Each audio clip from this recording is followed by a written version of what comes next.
Estamos no escritório de Auri Lopes Júnior, advogados associados. E vamos falar com o titular, Dr. Auri Lopes Júnior, advogado criminalista, doutor em Direito Processual Penal pela Universidade Complutense de Madrid, professor da PUC e autor de várias obras. Tudo bem? Uma satisfação muito grande revê-lo. O prazer é sempre meu, é muito bom participar dos programas, até porque sempre se discute em questões atuais. Então o prazer é meu. E por falar em questões atuais, vamos falar desse caso polêmico da médica que foi assaltada. Os culpados foram presos e em seguida o juiz soltou. Por que essa decisão? Bom, realmente essa foi uma questão muito discutida nesses últimos dias aqui no Estado e transcendeu também o Estado. Por quê? Tivemos uma situação de um crime de roubo, que é algo que infelizmente faz parte do dia a dia, um crime que abala bastante a comunidade, onde os suspeitos foram presos em flagrante e a autoridade policial fez o auto de prisão em flagrante, quer dizer, formalizou o flagrante e mandou para o juiz. Até aqui tudo ok. Só para fazer um parênteses, o Brasil passou por mais uma reforma em 2011, com a Lei 12.403. Essa lei, ela alterou substancialmente o sistema de prisões cautelares. Então o juiz seguiu o que estava na lei. Recebeu o auto de prisão em flagrante, que tem que ser elaborado no prazo máximo de 24 horas e encaminhado para o juiz. Quando se faz a prisão em flagrante, se comunica também a Defensoria Pública, família do preso e o Ministério Público. Então chegou o auto de prisão em flagrante na mão do juiz e o que ele fez? Ele analisa primeiro o aspecto formal. O flagrante é legal? É válido? Preenche os requisitos do artigo 302, enfim, é legal? É legal. Então ele homologa o flagrante. Só que aí ele tem que partir para uma segunda etapa, que é analisar se ele vai manter a prisão ou não, se é necessária a prisão ou não. E aqui vem o ponto da discórdia. Porque o que acontece? Com essa reforma de 2011, uma coisa que ficou muito clara é a seguinte: prisão cautelar é uma exceção, a regra é a liberdade. Tanto é que o legislador colocou 8 medidas alternativas à prisão para evitar a prisão. Mas se pode prender, desde que seja necessário, adequado e suficiente. Muito bem, só que tem um detalhe-chave. Para que o juiz prenda alguém, para que o juiz decida, um princípio básico é que tenha um pedido. Ou seja, nós temos que entender que num Estado democrático de direito e num processo democrático, e a nossa Constituição desenha um processo democrático, o juiz, ele atua como um garantidor das regras do jogo. Ele não é um juiz xerife, ele não é um juiz policial, não é o juiz que tem que ir atrás da prova, não é o juiz que tem que prender pessoas. Entendam? O Ministério Público investiga, a polícia investiga, eles pedem a prisão e o juiz decide sobre a legalidade dessa prisão. É assim que funciona o jogo. Cada um na sua função. Exatamente, eu brinco muito com meus alunos, quer dizer, cada um no seu quadrado. Nós temos que trabalhar dentro de um jogo democrático, limite de poder. Então, chega na mão do juiz, ele analisou, o flagrante está perfeito, formalmente ok. Aí vem a pergunta, prendo ou não prendo? Primeira premissa, tem pedido de prisão? Tem pedido de prisão, a polícia pediu a prisão, o Ministério Público pediu a prisão, fundamentou. Opção A, se houver um pedido de prisão, o juiz vai analisar esse pedido de prisão, vai verificar se é necessária a prisão ou não e vai decidir se mantém preso, e aí a prisão passa a ser uma prisão preventiva, ou se solta com uma medida cautelar diversa, fiança, etc. Nesse caso pontual, e aqui está o ponto da discórdia, a polícia não representou pela prisão preventiva e o Ministério Público não pediu a prisão preventiva. Não houve pedido de prisão. E o que o juiz fez foi dizer o seguinte: eu não posso prender de ofício. Isso não é constitucional, isso não é democrático. E o próprio artigo 311, a nova redação de 2011, esse artigo 311 diz, na fase pré-processual, na fase de inquérito, o juiz não pode prender de ofício. Então o que acontece? Ele diz, eu não posso prender de ofício, não tem pedido, eu sou obrigado a soltar. E aí eu aplico uma medida cautelar, obrigação de comparecer, fiança ou o que for. Juridicamente, o juiz atuou de forma correta. Houve um reclamo geral da população. Um apelo popular muito grande. Um apelo popular muito grande, depois vamos entrar nessa questão, dizendo, mas por que ele não manteve preso? Primeiro, ele não manteve preso porque não houve um pedido. Ele tem que decidir a partir do que for pedido. O Ministério Público tinha que ter pedido e tinha que ter fundamentado. E por que não pediu? Aí é um problema administrativo, o Ministério Público diz que nós não costumamos acompanhar. O grande problema, Regiane, é o seguinte, não adianta só você mudar a lei, você tem que mudar a cultura, você tem que mudar a forma de atuar. Então nós no Brasil passamos por várias reformas e as pessoas não modificam a forma de agir, de pensar. Então é claro que o Ministério Público já devia ter se adequado Há uma nova sistemática, que não é tão nova, é de 2011, já fez um ano, foi em agosto, fez um ano. Um ano inteiro, diariamente, pessoas sendo presas, e vocês agora vêm dizer que não sabiam que tinham que acompanhar. Vocês tinham que ter acompanhado, vocês tinham que ter pedido. A polícia agora parece que passou uma instrução para que os delegados em situações assim representem pela prisão. Sim, mas só agora? Faz um ano que a lei está em vigor. Isso já era sabido. Então, o juiz atuou de forma correta. Soltou porque não havia pedido. E aí, claro, alguns dizem, mas isso é um detalhe jurídico. Não é detalhe. Isso é regra do jogo. Regra do jogo é garantia. É garantia para todos nós. O que eu estou falando não é defesa de impunidade. Não é isso. É respeitar as regras do jogo. Nós podemos punir garantindo e garantir para punir. As coisas não se excluem. Então, em suma, juridicamente, a posição do juiz foi correta. Se houve alguma falha, foi dos órgãos encarregados da investigação que não fizeram pedido de prisão. É como você querer que o juiz dê algo sem que você tenha pedido. E isso é um princípio básico no direito. Então, em suma, o juiz não tem que atuar de ofício. As pessoas também precisam entender que num Estado democrático de direito, num sistema acusatório, alguém pede e o juiz decide. Nós temos que parar de pensar que o juiz é um xerife, que vai agir de ofício. Se ninguém fizer, ele faz. Até porque tem um detalhe. O Tribunal Europeu de Direitos Humanos vem dizendo há mais de 30 anos o seguinte: a imparcialidade é um princípio supremo. Um juiz que vai atrás da prova de ofício, um juiz que prende de ofício, não é juiz imparcial. É óbvio que ele não é imparcial, ele está contaminado, ele não pode julgar. Então nós temos que aprender a ter cuidado com isso. Não é papel dele fazer esse tipo de coisa. E um outro detalhe que é muito importante é compreender que isso é fruto de evolução civilizatória. O juiz não tem que prender de ofício. Então nós temos que começar a mudar a forma de pensar e principalmente entender que o juiz ocupa uma outra dimensão no Estado democrático. Nós estamos no século XXI, não é mais a Santa Inquisição. E o apelo popular, então, vamos falar a respeito agora? Claro, muito do que se fez foi as pessoas dizendo não compreendiam aquilo. Claro, não compreendem porque é uma questão técnica. A gente também tem que parar de trabalhar com o direito penal e o processo penal como se fosse uma conversa de bar, sabe? Como fosse discutir escalação de time, todo mundo tem uma opinião. Opinião todo mundo pode ter. A questão é ter conhecimento. Então, claro, é em programas como esse onde a gente discute com seriedade a coisa. Você vai lá, entrevista alguém que conhece, ele explica, se faz contraponto, assim se discute de forma séria. Mas o que se viu foi um apelo do estilo, eu queria que tivesse preso, eu acho que está errado. O juiz agiu corretamente. Aí vem um segundo ponto. Até que ponto, desculpa a redundância, mas até que ponto o juiz tem que corresponder às expectativas sociais? Até que ponto o juiz tem que decidir conforme quer a maioria, conforme quer a vox populi? Até que ponto o juiz tem que fazer? Hoje em dia, numa dimensão de filosofia da administração da justiça, se trabalha com a ideia de gestão de expectativas. O juiz tem que corresponder a uma expectativa jurídica. E será que social? Não. Primeiro ele tem que corresponder a uma expectativa jurídica. Ou seja, o juiz tem que decidir e tem que parar com essa bobagem de que o juiz decide por livre convencimento. Não. O juiz decide a partir da prova, das regras do jogo, da lei e do seu convencimento, formado a partir deste respeito. Então, é simples, ele vai dar uma decisão calcada nisto. E aí ele vai corresponder às expectativas jurídicas. Nem sempre isso vai corresponder àquilo que a população quer. Mas o papel dele não é decidir conforme a maioria quer, mas decidir conforme está na Constituição, conforme as regras do jogo, que de certa forma deveriam representar sim o anseio da maioria. Então, ele não tem que rasgar a Constituição e nem rasgar a lei, porque a população enfurecida quer. A população, a opinião pública, é a mesma, me perdoe, mas é a mesma prostituta que ao pé da cruz gritava crucificai. É só estudar um pouquinho mais. É verdade. Mas eu acredito até que esse apelo popular é porque as pessoas não conhecem direito às leis, não é? E o que elas querem? Elas querem justiça imediata. Claro, a gente também precisa compreender que a violência urbana é um fato social complexo. Está cada vez pior, não é? Pior, e é óbvio que ninguém aqui pactou com isso, estamos todos preocupados.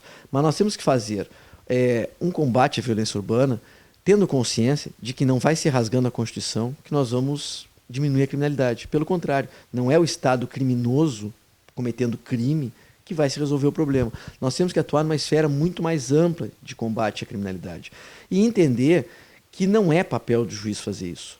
Nós temos a polícia, nós temos o Ministério Público e cada um no seu espaço decisório.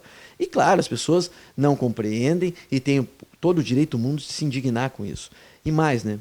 A gente também tem que compreender que quando a dor da vítima, ela tem que ser assimilada da seguinte maneira. Esse dia eu estava dando uma palestra e aí alguém disse, doutor, mas e se a sua filha fosse a estrupada? Aí o cara fica tão indignado que ele violenta até a língua portuguesa, né? Sua filha fosse a estuprada. Eu digo, o que acontece? Eu deixei ele fazer todo o quadro, de raiva dele e expliquei, olha, eu vítima, eu posso ser irracional. Eu vítima posso querer matar. Eu vítima posso querer vingança privada. E vocês têm que respeitar isso.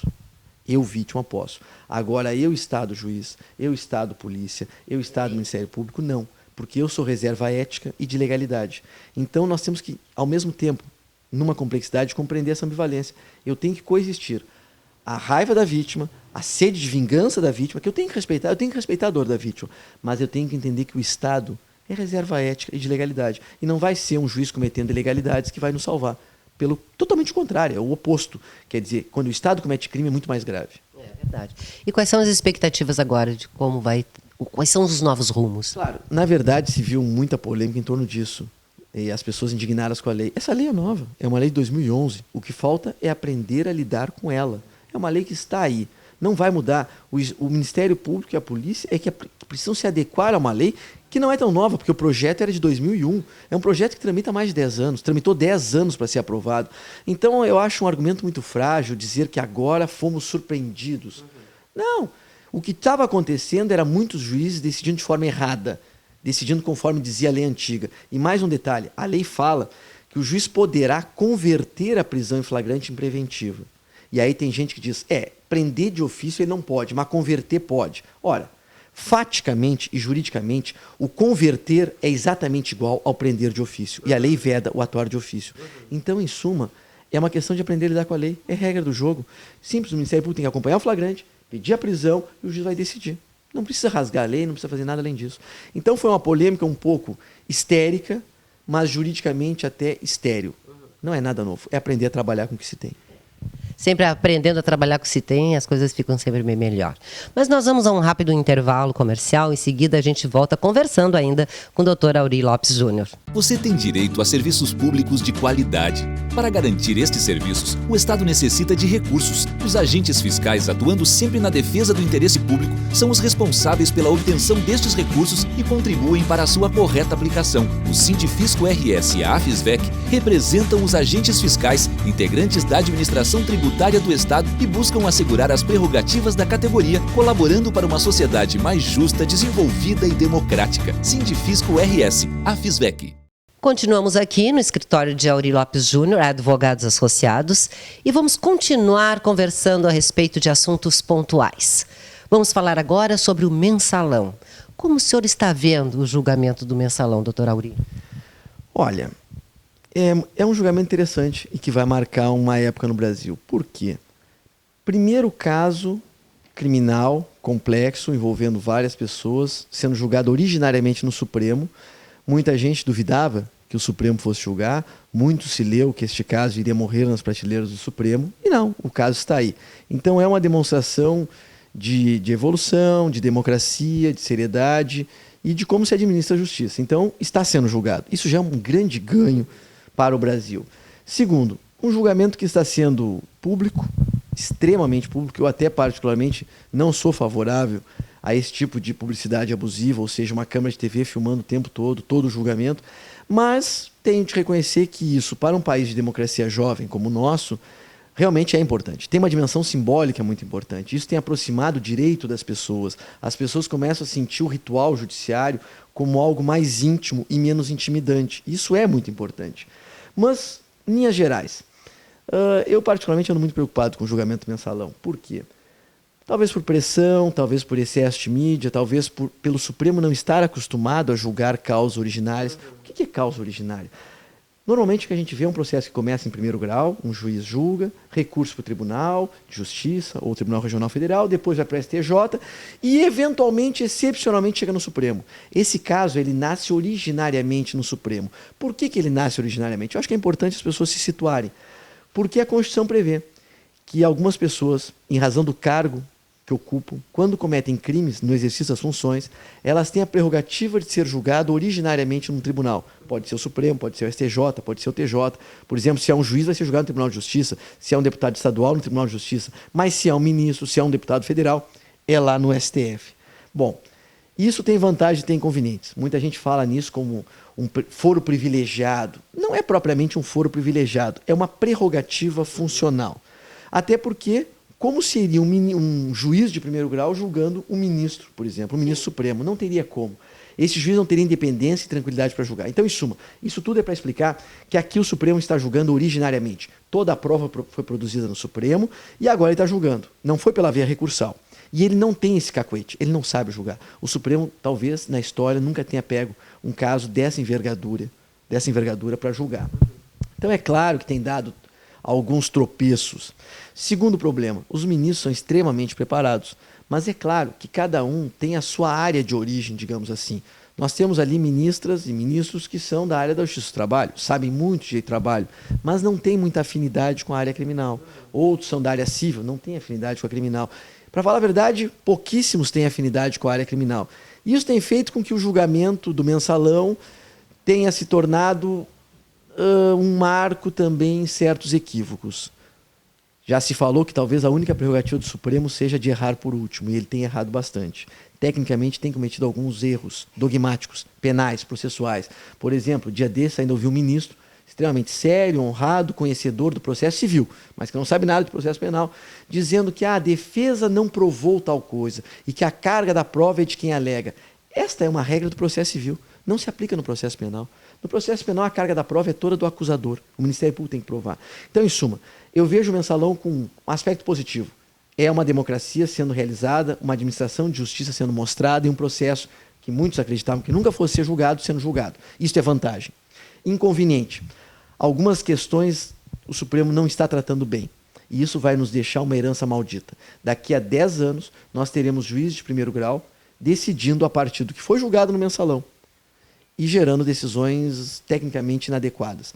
Eu não estou nem entrando no caso pontual de absolver ou condenar isso. Eu estou dizendo conceitos jurídicos de inversão de carga probatória. Por exemplo, lavagem de dinheiro. Todo mundo que estudou lavagem de dinheiro sabe que lavagem de dinheiro é a ocultação ou dissimulação da origem de bens que têm uma origem ilícita, dos proventos de crime. Muito bem. De repente nós temos uma situação lá de um saque feito na boca de um caixa, de um banco oficial, feito por uma pessoa que é devidamente identificada, porque ela deixa o CPF, o nome, né? Saca uma quantia que não é tão substancial assim. Ou seja, faz um saque, uma operação totalmente às claras, transparente, no sistema bancário oficial. E aí nós nos deparamos com o ministro dizendo, para mim isso é lavagem de dinheiro, porque ele fez algo de forma tão clara, tão clara, tão clara, que serviu para ocultar. Ou seja, nesse momento se matou até a língua portuguesa. Os limites semânticos das palavras. Se o tipo é ocultar, dissimular, você não pode dizer que transparência e publicidade é a mesma coisa. Não dá, não tem como. E o direito penal trabalha com o limite da palavra.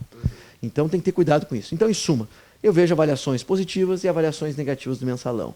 E, claro, para além disso, nós temos toda uma situação criada ali, que é um relator, que é uma pessoa extremamente séria e competente, mas que é um homem polêmico, que tem uma postura muitas vezes beligerante, até com os colegas, que já teve atritos com vários ministros, que tem uma posição muito firme, mas que às vezes não tem uma postura, digamos, adequada para um julgamento colegiado. Exemplo típico, quando começou o mensalão e houve o voto do relator e aí veio o revisor e começou a divergir.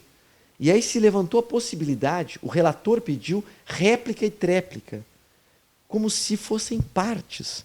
Quem faz réplica e tréplica são as partes, acusador e acusado. Entre os juízes não existe réplica e tréplica, isso não existe, porque ele não é parte.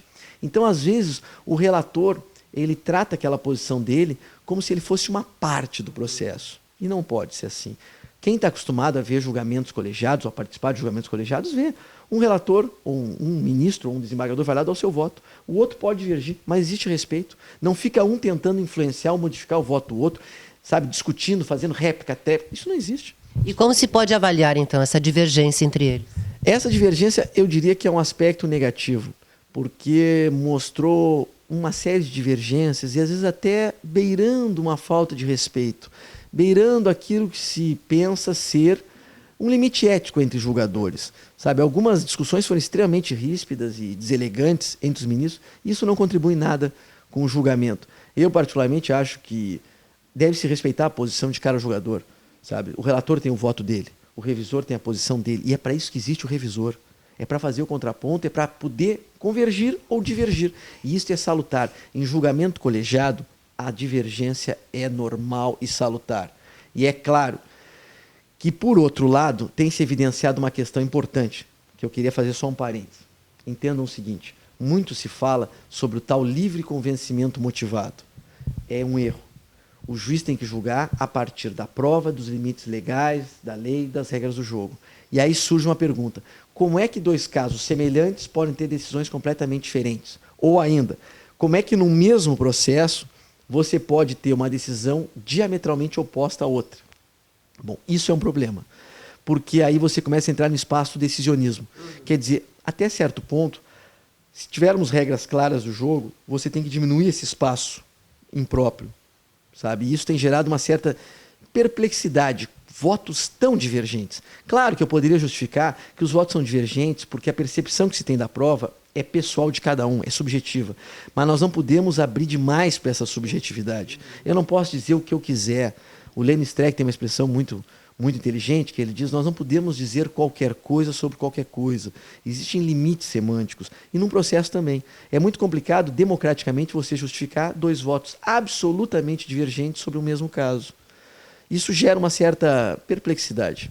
E qual a expectativa para o final, na sua opinião? Serão presos? Bom, muita gente já foi condenado, penas elevadas. A pena própria da lavagem de dinheiro é uma pena elevada. Então, nós teremos pessoas condenadas, ao que tudo indica, a penas superiores até a 8 anos, que o regime é integral fechado e que serão presas. A perspectiva, pelo desenho do julgamento até agora, é de muitas pessoas condenadas, penas de prisão sendo feitas. E um detalhe: o julgamento é originário no Supremo. Dali, talvez caiba embargos declaratórios. Nada além disso. Vai ter gente sendo presa logo à continuação do julgamento. Se forem julgados pelo Supremo, a quem irão recorrer? Essa pergunta é a pergunta que não quer calar. Todo mundo acha que é um privilégio ser julgado no Supremo. E eu mostro agora, com essa tua pergunta, o grande inconveniente de ser julgado no Supremo. Na verdade, hoje, que nós estamos vendo, para as partes, os réus gostariam de estar sendo julgados por um juiz de primeiro grau, para recorrer para um tribunal, para recorrer para o STJ, para chegar no Supremo dali a 10 ou 15 anos. Não, eles vão ser julgados ali e dali não cabe recurso para nada mais. O Supremo é a primeira e a última palavra na legislação, no sistema de administração de justiça interno. Claro que tem se falado na possibilidade de um recurso, de algum mecanismo, de alguma impugnação na Corte Americana de Direitos Humanos. Tecnicamente isso é possível, acredito até que muitas questões serão discutidas de maneira bastante interessante lá, mas isso não impedirá que eles sejam presos. Não necessariamente. Não é garantia de que vão ficar soltos. Não. O sistema brasileiro é o seguinte: a regra é a liberdade até o trânsito julgado. Com o Supremo vai transitar em julgado. E vão ser presos. Ok, assim melhor, né? Mas agora vamos falar a respeito do senhor. O senhor, né? Ministra muitas palestras pelo Brasil afora. Está sempre, né, aqui e lá, é professor da PUC, 1001 atividades. Nós já presenciamos várias palestras do Dr. Aury Lopes Júnior, inclusive na Jornada Internacional de Direito. E em alguns momentos já conversei com o senhor a respeito de que sempre é a primeira da tarde, onde as pessoas estão sempre cansadas, sonolentas após o almoço, e ele consegue levantar as pessoas. É uma mágica que ele faz. Inclusive saiu um artigo que vamos mostrar em seguida, de uma revista de Belo Horizonte, que o denominou de O Encantador de Plateias. Como se faz isso aí? Não, na verdade foi uma imensa honra esse artigo. É um artigo da Revista de Defensoria Pública de Minas Gerais. Foi em Belo Horizonte, foi uma palestra que eu dei para os defensores. E, claro, muito me orgulhou esse rótulo. Na verdade, são mais de 300 palestras, vou fazer quase 20 anos de aula na graduação, na pós. E eu acho que talvez a minha perspectiva seja a seguinte: numa palestra você tem um espaço-tempo restrito, é 45 minutos. 50 minutos. Eu preciso dar um recado pontual, claro, objetivo, para as pessoas saírem dali pensando: palestra é palestra, aula é aula. Então não dê aula em palestra, nem palestra em aula, cada um no seu espaço. Mas eu penso também que é muito importante você sempre linkar, relacionar uma questão técnica com um exemplo da vida. E claro, se você conseguir colocar uma pitada de humor, isso é fundamental. As pessoas também precisam ter uma imagem boa, precisam rir, e não raras vezes, nesses muitos anos de palestra, eu canso de encontrar alunos de muitos anos atrás dizendo: eu me lembro daquela piada, e aí a partir da piada ele linka com o direito, e linka com a lição, e portanto eu dou o meu recado. E o mais interessante de tudo é o seguinte: as piadas, por mais bizarras que possam parecer, elas nunca são absolutamente artificiais. Todas elas são casos reais. Tudo bem, eu dou um temperinho. São verídicas. São verídicas. O pano de fundo é verídico. Eu dou uma temperada para fazer rir e tudo. Mas o pior de tudo é que são coisas reais. Então eu penso que a gente pode todos os dias abrir a janela, olhar para esse mundo e tirar dele a realidade. Sabe? É, como diria Nelson Rodrigues, é a vida como ela é. E é assim que a gente tem que tratar a coisa. E as suas obras, algumas novidades? Então, esse ano, no início do ano, eu migrei para a editora Saraiva, uma grande editora, tem me dado um apoio fantástico. Esse meu livro, Direito Processual Penal, da editora Saraiva, é um sucesso, graças a Deus, tem tido uma excelente receptividade. Já teve várias tiragens, 10ª edição já está pronta para o ano que vem. E depois dele, no início do ano de 2013, eu pretendo lançar a edição nova dele e vou ressuscitar alguns livros do passado, que são livros muito bons, que estavam em stand-by. Eu vou reeditar o Investigação Preliminar, que se chamava Sistema de Investigação Preliminar, agora vai ser Investigação Preliminar no processo penal. Foi meu primeiro livro, primeiro de todos, o início de tudo, pela Saraiva. Vou reeditar um livro sobre prisões cautelares, só prisões cautelares, que foi um livro que eu lancei na Jornada de Gramado no ano passado, em 2011. Logo que saiu a Lei 12.403, vocês estavam lá. Então eu vou reeditar aquele livro atualizado. E aí, gradativamente, eu vou botar os outros livros todos na Saraiva e vamos ter uma grande coleção de obras. Tá aí, muitas novidades, então. Agradecemos muito o senhor nos receber aqui no seu escritório, sempre nessa correria.